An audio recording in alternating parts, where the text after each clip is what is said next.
Hello everyone. I'm standing here in the second week of September in the nice sunshine, looking around the campus as we prepare for the new academic year.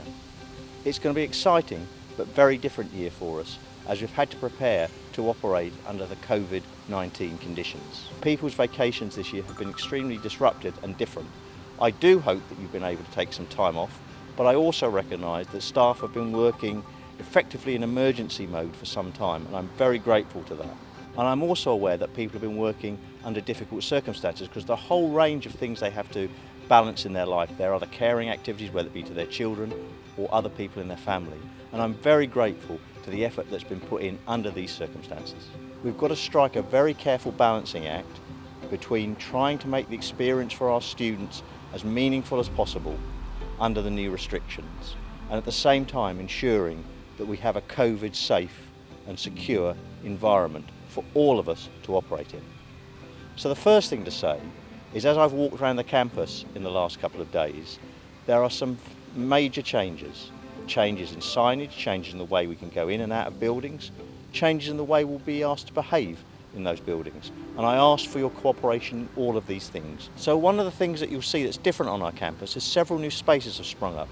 These are temporary structures which are there to create more floor space for us to be able to do face-to-face. So what we've tried to do is create a blended curriculum that will be of high quality and recreate our Southampton education for our students. Now in that, we will be offering things in a very different way, and this means the way we use our campus will be different. So what we'll be doing is asking people to use the campus when they need to, and also when they need to have face-to-face operation, but not to stay on the campus for periods that are longer than necessary. We of course will monitor the situation as it evolves nationally, and one of the things we do have in place are plans to change very quickly if the circumstances we find ourselves here in Southampton in relation to COVID change. There are very well and detailed workout plans as to how we will deal with that. One of the proudest things that has happened in the last few months is to see how Southampton academics, in conjunction with the City Council and the hospital, have been at the forefront nationally of leading new thinking onto the way testing may be able to be delivered to make environments more COVID secure. So the saliva test, which has been led out of Southampton, is one of the things that we will be offering to both staff and students so that they can be tested regularly, so that we understand if the disease develops, how it spreads, if it spreads across the campus.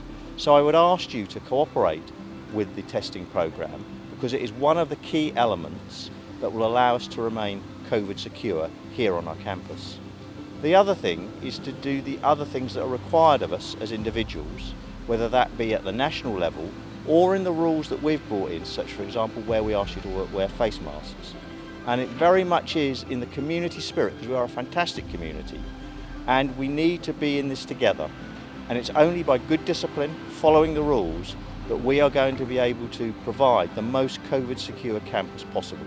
And I'm sure, knowing Southampton now for a year, that the people here will commit to that and realise that they have responsibility both to themselves and to the community in the way they behave. What we've now got to look forward to is the opening of the new term, and I do so with optimism, given that so many students have said they want to come here to study with us, whether it be home students or international students. Now we'll have to see in the next few weeks who actually turns up, but all of the signs are good that we can look forward to the future with confidence. Thank you.